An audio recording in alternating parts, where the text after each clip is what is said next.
परत तिचा फोन आला. चहा परत तिचा फोन आला. सकाळी 7:30च्या सुमारात घर सोडले. डेक्कनहून बेलापूर ट्रेन पकडली. फर्स्ट क्लासचे कंपार्टमेंट आणि नेहमीची विंडो सीट. कॉटन ग्रीन यायच्या आधी सवयीने डोळा लागला. अर्थात तेच बरे असते, कारण पुढे वडाळ्याला कॉलेजला जाणाऱ्या 18 ते 24 वयोगटातील लिलांना चढला की पापणीला पापणी बिडवावीशी वाटत नाही. तिथे झोपणार काय? मग बेलापूर आल्यावर परतीच्या एका प्रवासाने नेहमीसारखी माझी जागा पकडण्यासाठी मला न चुकता उठवले. तेव्हाच काय ती जाग आली. तसेच अर्धवट मिटलेल्या डोळ्यांनी 5-1 मिनिटांची पायपीट करत ऑफिसला पोहोचलो. कम्प्युटर चालू करायची कळ दाबून पोटात लागलेल्या कळीला न्याय द्यायला हवा म्हणून वॉशरूमला होऊन आलो. फ्रेश झाल्यावर इकडे तिकडे बघितले. मेल चेक करून अदमासे 9:30 वाजता प्रत्यक्ष कामाला सुरुवात केली. तोच 5-10 मिनिटातच अपेक्षेप्रमाणे फोन खणखणला. ही त्या दिवसातली पहिली घंटा होती. दोघांची म्हणाल तरी हरकत नाही. कुठे आहेस? हॅलो. बोलता क्षणीच समोरून हा प्रश्न. ऑफिसला आहे. कुठे? गेल्या 6 महिन्यात माझे हे उत्तर कधीच बदलले नाही ना. तेच उत्तर रोज रोज काय द्यायचे या विचाराने त्रासलेला सूर कधी बदलला. आणि तरीही समोरच्याला आपला प्रश्न बदलावा असा वाटला नव्हता. कदाचित याच रसनाला बायको असे म्हणत असावी. काय करतोयस? पाठोपाठ त्याचाच जोड प्रश्न. काम करतोय आणि काय करणार आहे हेही उत्तर ठरलेच. पण बऱ्याचदा मग मीच त्यापुढे. आता ऑफिसमध्ये काय झक माराय करायचे? आम्हाला काय करायचे? पैसे मिळवतात. बस तुमचाच फोनची वाट बघत होतो असे काही बाई जोडून संवाद रुचकर बनवायचा प्रयत्न करतो. अरे आज पेपरवाला वेळेवर आला नाही. मग पेपर न घेताच निघाले तसेच. ट्रेनसुद्धा लेट होती. नशीब माझी ठाण्याची 9:38 वेळेवर मिळाली. नाहीतर आज लेट झालं असतो कालसारखा. उगाच लेट मार्क लागला काल. आधीच सुट्ट्या संपल्या आहेत माझ्या. प्रिन्सिपल मॅमने नियमही हल्ली खूप स्ट्रिक्ट केले आहे. 10चे प्रॅक्टिकल 10:15 सुरू झाले पाहिजे. काल जेव्हा तिला लेट झाला होता तेव्हाही हीच सारे टेप चालू होती. आणि आज जेव्हा वेळेवर पोचते तेव्हाही कालचेच रडगाणे ऐकत होती. काहीही डोक्यात शिरू न देता कानावर जे पडेल ते तिथवर ठेवायचा माझा प्रयत्न चालू होता. पण आजही वेगळे काही ऐकण्यासारखे नव्हते हे लक्षात येताच मध्येच तिला टोकून थोडक्यात दिवसभराचा मला करायचं असलेल्या ऑफिसच्या कामाची व्याप्ती सांगायचा प्रयत्न केला. अर्थात टेक्निकल हे तिला समजण्यासारखे नव्हते, पण निदान आज मला खूप काम आहे या भावना तिच्यापर्यंत पोहोचवण्याचे काम मी केले, जेणेकरून दिवसभरात येणाऱ्या फोनच्या संख्येत थोडाफार प्रमाण घट होईल. पण कसले काय, रोजमर्रा त्याला कोण रडेल? मी रोजच आज खूप काम आहे असे सांगतो याचा तिच्यावर फरक थोडी पडणार होता. 11च्या सुमारास तिचा फोन परत खणखणला. म्हणजेच फोन माझाच, पण समोरून कॉल तिचा. मध्यंतरी तिच्यासाठी म्हणून वेगळी रिंगटोन सेट केली होती. तिचा फोन आल्यास रोमॅन्टिक फिलिंग यावी म्हणून नाही, तर दुरूनही न बघता हा तिचाच फोन आहे हे आगाऊ समजावे आणि त्यानुसार घ्यावा की नाही, आणि घ्यावा तर थोडक्यात कसा निपटावा याचा विचार करायला पुरेसा वाव मिळावा म्हणून. पण नंतर मला हिचे किती फोन येतात याचा रेकॉर्ड माझ्या आजूबाजूंच्या समजायला लागल्याने परत तोही तरीच सेटिंग केली. तरी आता माझा फोन वाजताच आजूबाजूच्यांना समजलं की याच्या हिचाच असणार, कारण वेळ ठरलेली होती ना. 11 तिची चहाची वेळ आणि चहाड्या करायचीही. हक्काने गिऱ्हाईक असे मी एकच ना. यावेळी घरच्या चहाड्या केल्या जातात. सुदैवाने माझ्या बायकोचे तिच्या सासूशी असलेल्या संबंधावर एकता कपूरच्या कोणत्याही मालिकेचा प्रभाव नसल्याने हे तोडग्यात निपटले. बऱ्याचदा हे सारे मी आज असे केले आईला ते तसे मुद्दाम केले असे वाटले नसेल ना. अरे काल आई मला अशी म्हणाली, काय असेल त्यांच्या मनात. आजही काही वेगळी नव्हती. सकाळी घाई झाली म्हणून 4 भांडी घासायची ठेवून तशीच निघाली होती. आणि आता आईला राग तर येणार नाही ना, आपली सून कामचुकार तर वाटणार नाही ना, अशी भीती व्यक्त करते चालू होते. मलाही घरी फोन करून आईला हे समजावून सांगायची विनंती झाली. जवळच माझ्याबरोबर काम करणारा एक ड्राफ्ट समन हातात ड्रॉईंग शीट घेऊन मी फोन कधी खाली ठेवतो याची वाट बघत उभा होता. त्याच्यासमोर काही बोलायची ही चोरी. नुसते हं करणे म्हणजेही त्याची बायको याच्या समोरून झापते की काय असा गैरसमज होण्याची शक्यताच जास्त. शेवटी संध्याकाळी आईशी या विषयावर बोलतो म्हणून ते फोन ठेवला. आज खरेच खूप काम होते. बरोबरच्या ड्राफ्ट समनच्या शंकाने समाधान करून त्याला कटवले आणि पुन्हा कम्प्युटरच्या डब्यात तोंड खुपसले. खरे तर ऑफिसची 9 ते 5:30 ही वेळ कशी एकदा भरसक्कन संपते आणि दिवसभराची सुट्टी होते हेच आपल्या मनात असते. असायलाच हवे, पण कधी काम जास्त आणि वेळीच करणे गरजेचे असले तर ऑफिसमधला वेळही सावकाश जावा असं वाटते आणि नेमकी याच वेळी तो भरभर जातो. त्या तोंड खुपसलेल्या अवस्थेत घड्याळांच्या काट्याने एक गिरकी घेतली आणि 11:30चे 12:30 झाले. नेहमीप्रमाणे 12:30चा अलाराम वाजला. 12:30ची जेवणाची सुट्टी झाली हे साऱ्या ऑफिसला माझ्या फोन वाजल्यावरच समजले. जेवायला नाही गेलास? टिपिकल प्रश्न क्रमांक. असो, ह्या निघतोय थोड्याच वेळात. कॉम्प्युटर स्क्रीनवरची नजर न हटवताच माझे उत्तर. त्यानंतर मग ठरल्याप्रमाणे आज जेवणात काय आहे याचे डिटेल्स दिले गेले. दररोजप्रमाणे डबा खायच्या आधीच त्यात झालेल्या चुका आणि त्यामागची कारणे सांगितली गेली. हे फार गमतीशीर प्रकरण असते. म्हणजेच काही ना काही रोजचेच असतेच. कधी काय तर आज घाईघाईत चपात्या गरम भरल्या म्हणून त्यांना पाणी सुटले असेल, तर कधी आज माझा उपवास असल्याने मिठाचा अंदाज आला नाही, तर कधी कुकरच्या शिट्टीने कसा दगा दिला, उसळ जास्त शिजून तिचा कसा रगडा झाला हे सांगितले जाते. पण काही ना काही रोजच असे सांगून माझे ते अन्न झेलायची मनस्थिती बनवायच्या नादात उगाच आधी त्या जेवणाबाबत माझे मन कुलुषित केले जाते. म्हणून हल्ली मी हे फारसे मनावर घेत नाही. आज काय म्हणाली तर फोडणीच्या भातात घातलेला कांदा दगडासारखा होता म्हणून जरा कच्चाच राहिला. दाताला थोडीशी कचकच लागेल. आता काय बोलणार, काढून काढून खाईल म्हणालो तर सॉरी बोलून माझी मनधरणी करणे सुरू झाले. बरं, हे सॉरी देखील एटिकेट्स अँड मॅनर्सवाले नसते तर सोन्या मोन्या शोनुल्या मोनुल्या नको नको त्या नावांचा उद्गार असतो, ज्याने खरे तर चीड आणखी वाढतेच. म्हणतात ना, भीक नको पण कुत्र्यावर. आता अगदीच टोकाची मन वाटेल ती ही, पण खरंच हिचे हे क्षमायाचना ऐकण्यापेक्षा तिची चूक पोटात घालणे परवडते. माझा हा फोन आटोपला तसे शेजारच्या मुलीने, अरे हो, माझ्या उजवीकडे आणि डावीकडे दोन्ही शेजारी मुलीच बसतात बरं का. हां, विषयाची याचा काही संबंध नाही तर सहज तुम्हाला जळवायला म्हणून आपले सांगितले. मला विचारले, चला मग जायचे जेवायला? हा प्रश्न नव्हता की सूचना नव्हती, तर माझ्या बायकोचा 12:30चा फोन आटोपला की जेवायचे उठायचे हा आमचा शिरस्ताच होता. तर कांदा एवढाही कच्चा नव्हता, किंबहुना नव्हताच. उगाच काहीतरी बोलायचे म्हणून तिने काहीतरी थाप मारली का अशी शंकाही आली, किंवा कदाचित आधीच तिची चेतावणी ऐकून दगडही पचवायची मनाची तयारी करून बसल्याने मला तो कच्चा कांदाही मला मुलायम वाटला असावा. आणि असेल तर तिचा तो तोडगा काम करून गेला हे कबूलही करावे लागेल. असो, जेवण तर झाले. आता दुपारच्या 1:30च्या फोनच्या याचा रिपोर्टही द्यायचा होता. या वेळचा फोन म्हणजे नुसता गोंगाट असतो, कारण आता तिच्याकडे जेवणाची सुट्टी असते. तिच्या मैत्रिणींचा ग्रुप म्हणजे नुसता चिवचिवाट. आता बायकांचा आवाज म्हणजे चिवचिवाट असे गोंडच नाव दिले. अन्यथा कर्कश कावाट असतो.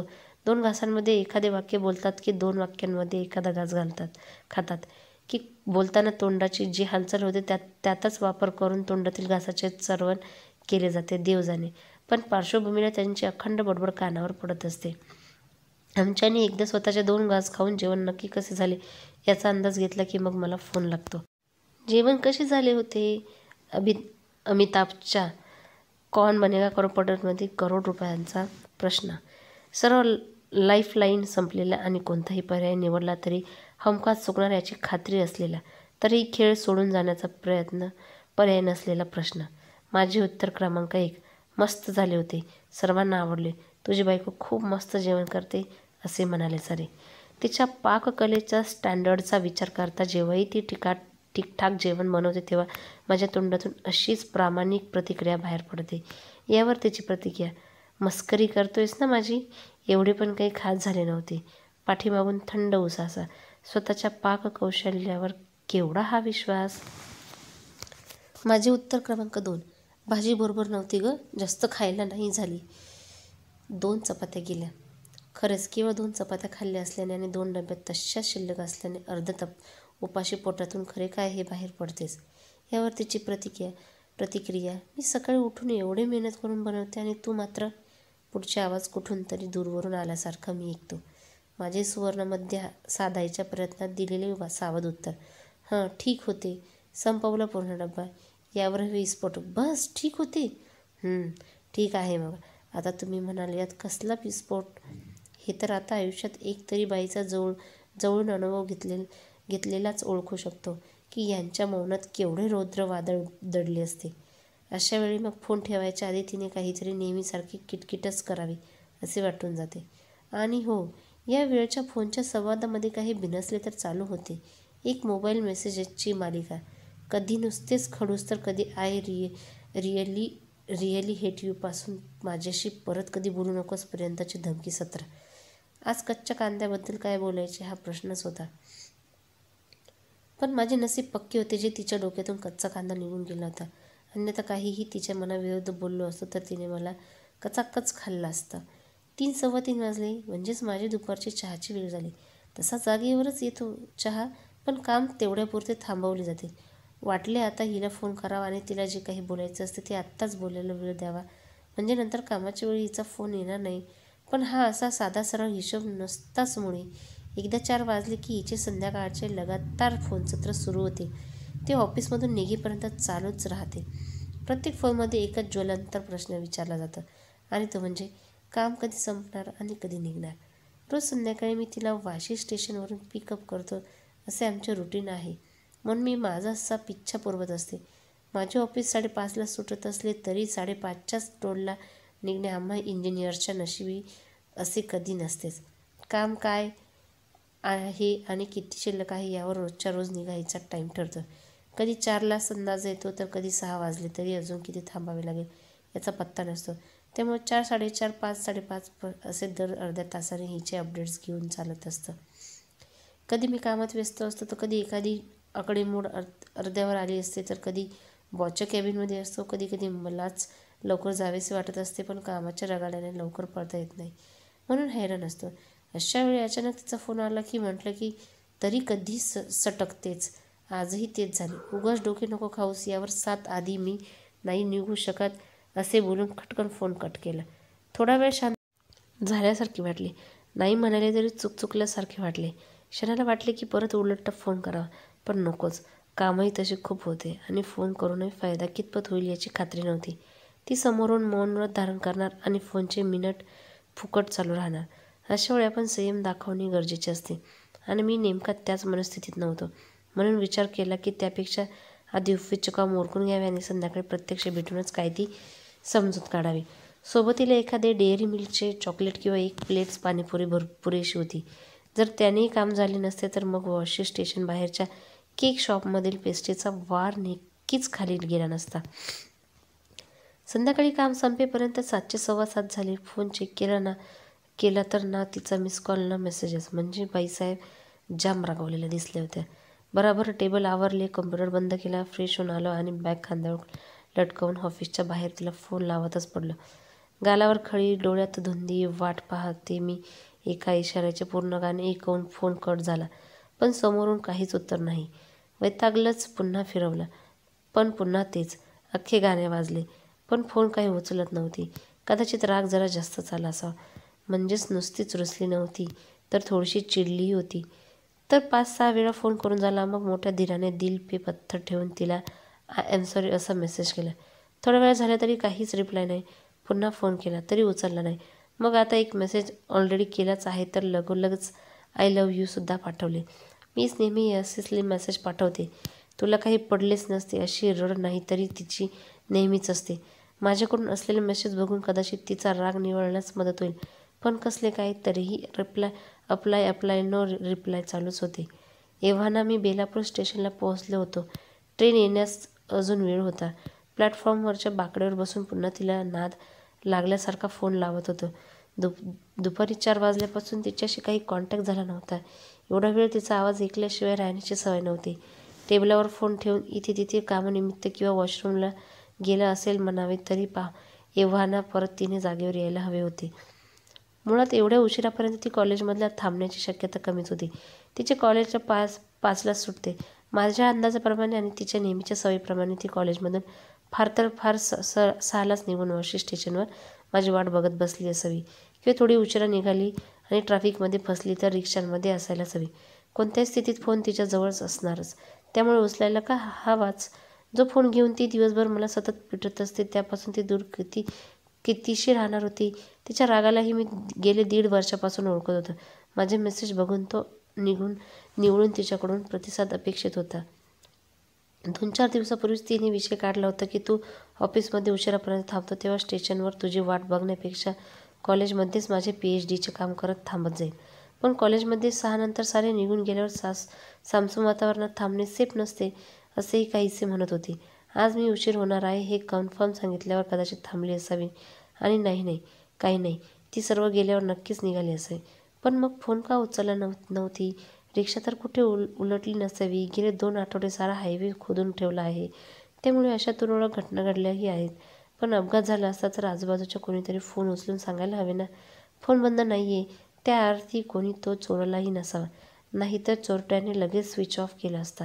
म्हणजेच कॉलेजमध्येच काही बरेवाईटचे विचार परत फिरून तिथेच. एका जागेवर बसतही नव्हते. जागेवरून उठून मी प्लॅटफॉर्मवर फेऱ्या मारू लागलो. काय करावं हेच सुचत नव्हते.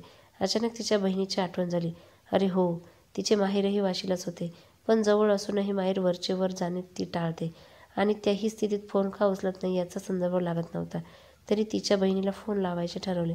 निदान थोड्या वेळासाठी तरी डोक्यातील विचारचक्र थांबले. कोणाशी तरी बोलून मनातले दडपण तरी हलके होईल. पण बहिणीला देखील दिवसभरात तिचा फोन आला नव्हता की ती माहेरी देखील गेली नव्हती. मी तिच्या बहिणीशी सहज बोलल्यासारखेच बोललो.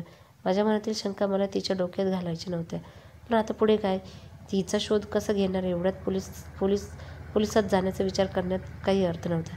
तिच्या कॉलेजलाच जायचे ठरवले. त्याआधी फोन केला तर पण माझ्याकडे तिच्या कॉलेजचा नंबर होता कुठे?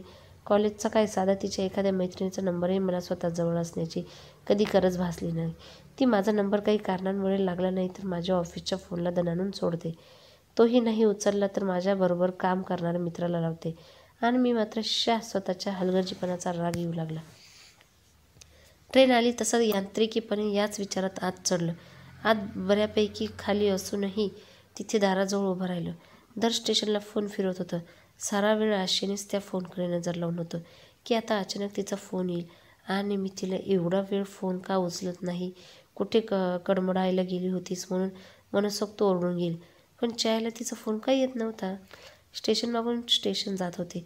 वाशी आले तसे मी ट्रेन थांबायच्या आधीच उडी मारून उतरलं आणि गेटच्या दिशेने पळत सुटलो. जितके लवकर जमेल तितके मला तिच्या शोधात तिच्या कॉलेजला पोचायचे होते. घाईघाईत सहज सवयीप्रमाणे मी ती बसते त्या बाकड्यावर नजर टाकली आणि क्षणभर तिथेच थांबलो. नकळत पावले त्या दिशेला ओढली जाऊ लागली. बाईसाहेब मस्तपैकी पर्स मांडीवर घेऊन पुस्तक वाचत बसल्या होत्या. तिच्यासमोर जाऊन उभा राहिलो. तिने वर पाहिले. नजरानजर होताच मी काही विचारणार याच्या आधीच हसत दातोट चावत म्हणाली की अरे आज फोन कॉलेजमध्येच विसरले. हा किती मूर्ख होतो मी. हे असेही घडू शकते हे माझ्या डोक्यात कसे आले नाही. स्वतःवर हसावे की रडावे कळत नव्हते. तरीही नकळत 2 थेंब गालावर ओघळलेच. व्हिडिओ आवडला असेल तर लाईक करा, शेअर करा, कमेंट करा आणि माझ्या चॅनलला फॉलो करा. धन्यवाद.